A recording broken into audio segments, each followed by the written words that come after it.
China doesn't have any of that. None of it. There's no significant Chinese bond market. They don't have the infrastructure of banks and dealers I described. They don't have the physical infrastructure. And most of all, they don't have a rule of law. You can't trust the Chinese as far as you can throw them. I was a facilitator and then a participant in the first ever financial war game ever conducted by the Pentagon. We did this at a top secret location called the Warfare Analysis Laboratory. One of the things we did there, I was on the China team. I wanted to make it realistic. So I said, let's lie, cheat, and steal, because that's what Wall Street does. And that's a more realistic game. So I recruited a friend of mine who's fluent in Russian to be on the Russian team. And I had dinner with him before we went down to the laboratory. And I said, look, here's the plan. I'm going to persuade my China team colleagues to basically announce a new gold standard. And we've accumulated enough gold, and we're going to say, for now on, our currency is backed by gold. We're going to put the gold in Switzerland to keep everybody happy. We're going to issue notes from a bank created in London under English laws to keep everybody happy. Here's the thing. We're going to say, from now on, if you want our exports, you have to pay for us in this new currency. We're not taking dollars anymore. And furthermore, and if you want some of this new currency, you can deposit your gold in Switzerland and the bank will issue you some currency, so you're in the system. Or you can trade with us and run a surplus, and then we'll pay you in the currency and you can use that to buy our stuff, or we'll give you loans. But one way or another, we're done with the dollar. And obviously this is very forward leaning, but the whole idea of a war game is to help the Pentagon think 5 or 10 years ahead. So the first thing that happened when you go to your embassy or conclave, you come out and you stand up at the podium, you announce your plans, and then everybody reacts and it's discussed, et cetera. The first thing that happened is there was a group. So we had the red team, the yellow team, the blue team, as the case may be, and they're all different countries or areas. But there's a white team, which are the referees. They decide what you did. And the first thing they did when we announced the gold move, they ruled it as an illegal move. They said, no, that's not in any of our scenarios. You can't do that. And I stood up, and about 100 people in the room. There's 3-star generals, CIA, FBI. I said, wait a minute. I said, this is a war. There are no illegal moves in a war. The whole idea is to be out of the box or live in a world where there are no boxes. That's what we're doing here. So they agreed. They said, okay, we think it's a really dumb idea, but we'll let you do it. Well, over the course of 2 days, it accelerated and gathered momentum. At the end of it, Russia got PowerPoints. Okay, so this was 2009. Within 10 years, so what facts happened? Within 10 years, Russia tripled its gold reserves. Last week, the dollar value of Russia's gold exceeded the dollar value of its treasury securities. They have 20% of their reserves in gold, and the value of their gold is more than the value of the U.S. treasury securities. They're dumping treasuries, buying gold.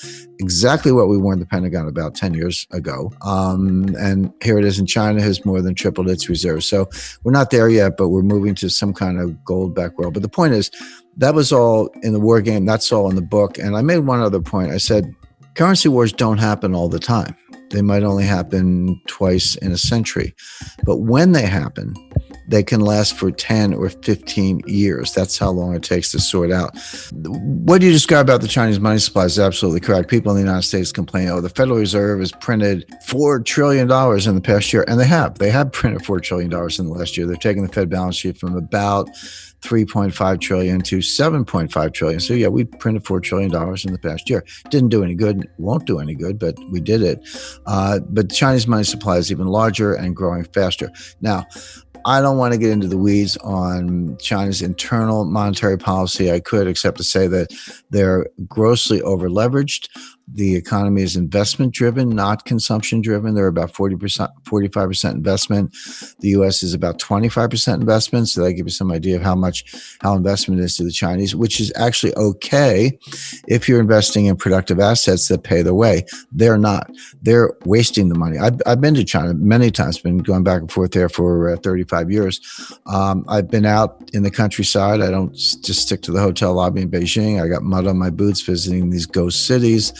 And so each ghost city, there are a bunch of them, actually seven. Imagine building 7 cities. That's what I saw. And so they got 1 or 2 skyscrapers, and they got mixed use, and they got retail shopping, a country club, a hotel, a golf course, a pond, highway stops, airport, etc. And it's all empty. I mean, this is all empty.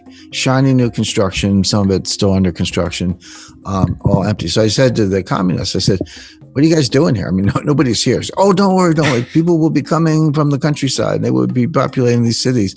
And I said, when? I said, no one's coming. And besides that, you've already drained the countryside. That already happened. But I said, you cannot mothball a building. It's not like some old clothes. I mean, the way a building maintains itself, it gets occupied and there's maintenance and people fix it and all that.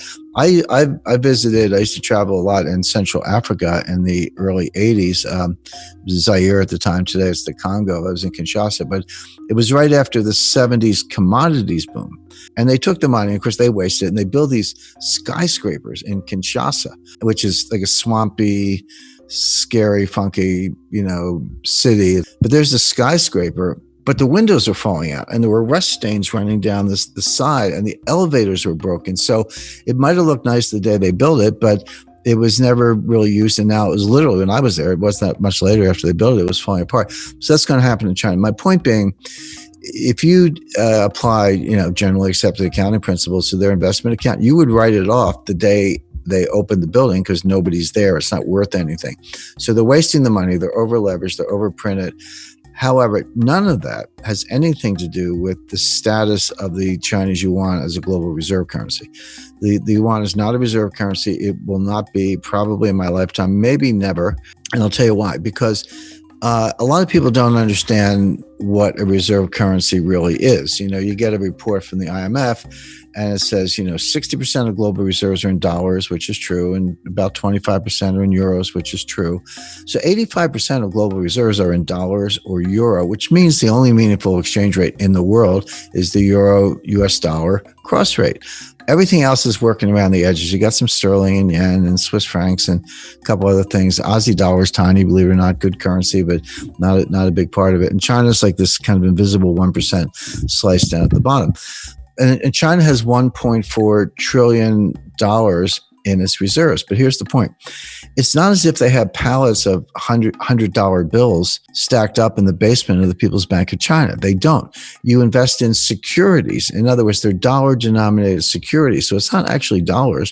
They're treasury bills, notes, and bonds denominated in dollars. So the thing that makes a reserve currency is not the currency, it's the bond market. You need something to invest in. Again, so you need a liquid bond market with different maturities, different interest rates. You need dealers, you need auctions, you need payment and clearance systems, you need repo or repurchase agreements, futures, options, when issued trading, custodians. The rule of law, there's a whole massive infrastructure, which we started working on when Alexander Hamilton was, advising George Washington, and we've been doing it ever since. And others, Bank of England has done the same. China doesn't have any of that, none of it. There's no significant Chinese bond market. They don't have the infrastructure of banks and dealers I described. They don't have the physical infrastructure. And most of all, they don't have a rule of law. You can't trust the Chinese as far as you can throw them. And so they have no chance of being a global reserve currency, none. Same with the Russian ruble, same with a lot of other currencies, same with Bitcoin. Show me the Bitcoin bond market. Maybe you can get my attention, but not sooner. So none of those are going to replace the dollar. First thing, my wife hates me to admit this, but I was once a registered lobbyist in Washington. I ran an office there. I spent a lot of time on Capitol Hill. And the first thing I learned in Washington is you can't beat something with nothing. In other words, if you hate a policy or a program, you just hate it, you write op-eds, fine. You're not going to change it unless you bring something to replace it. So for all the criticisms of the dollar, and there are plenty of them, you're not going to dethrone the dollar as the leading global reserve currency unless you can show me what you're going to replace it with. And there's one and only one contender in the world today, which is gold. So that's a whole other conversation. I'm not saying we're going to be on a gold standard tomorrow. As far as China's concerned, China's a house of cards. It's going to collapse. It's going to be ugly. Hard to say when, but probably sooner than later. And they know it. And they're not going to be a global reserve currency. So we can put China to one side, but China's a house of cards. Now, getting it back to the United States, the first point, let's talk about stimulus first. So the Fed printed $4 trillion. Congress, we had $1 trillion, what are called baseline budget deficits going into the pandemic. So with no pandemic, we were going to have $1 trillion deficit in 2020 and 2021. Now, Congress put $3 trillion on top of that with rescue and bailout programs last March, April, and May. That was the CARES program, payroll protection plan, aid to hospitals, extended unemployment benefits, higher unemployment benefits, etc. I'm not saying any of those things were bad. It was needed to keep things from getting a lot worse. But we put $3 trillion on top of this. So there's $4 trillion for fiscal 2020.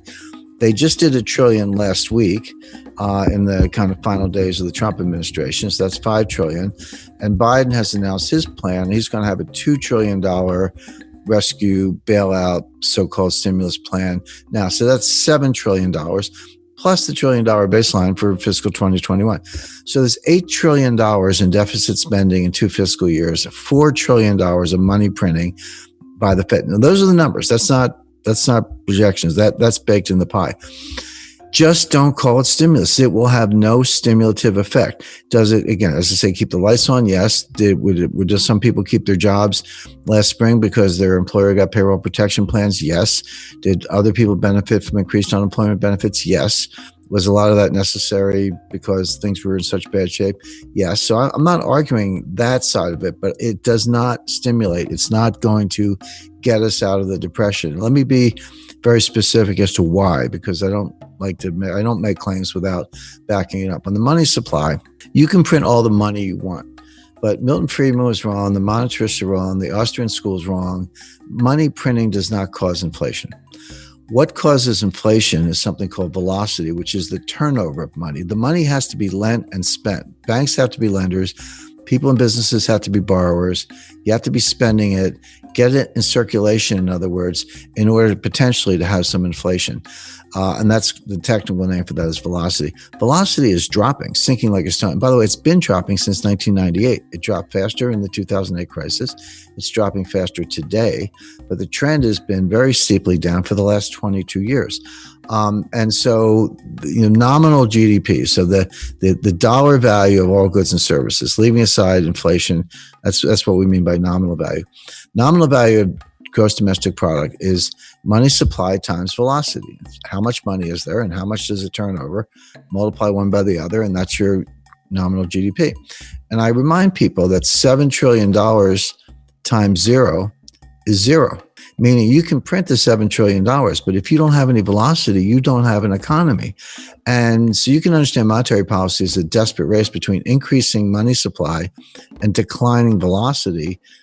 One offsets the other so that you barely keep nominal GDP where it is. In fact, it's going to go down about 6 or 7%. We're not getting back to 2019 levels of output. If you take 2019 as your baseline, we're not getting back to 2019 levels till 2023 at the earliest. We're not getting back to 2019 levels of job creation, the number of people who have jobs, until 2025 at the earliest.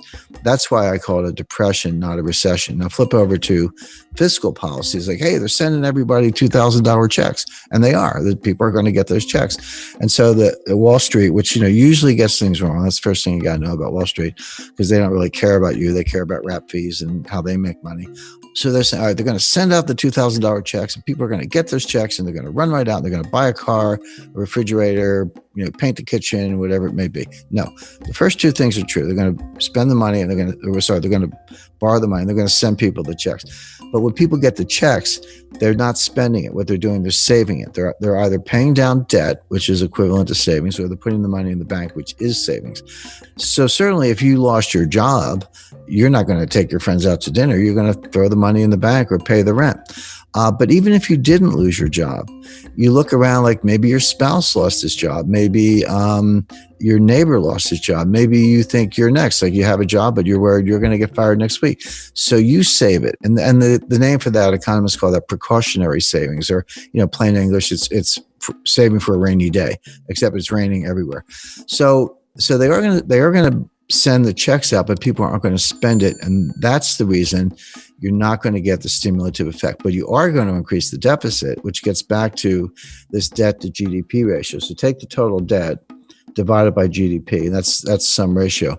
The research is very convincing, very clear. A number of studies show this, that up to about 90%, so 90% debt to GDP, you get a little bit of something called a Keynesian multiplier, meaning you borrow $1, you spend $1, and you get $1.10 of GDP, or you get $1.05 of GDP. And it works maybe temporarily, but it works when people won't spend the money the government can. That's the idea. But when the debt to GDP ratio goes above 90%, that's what physicists call a critical threshold or a phase transition. Now you're through the looking glass.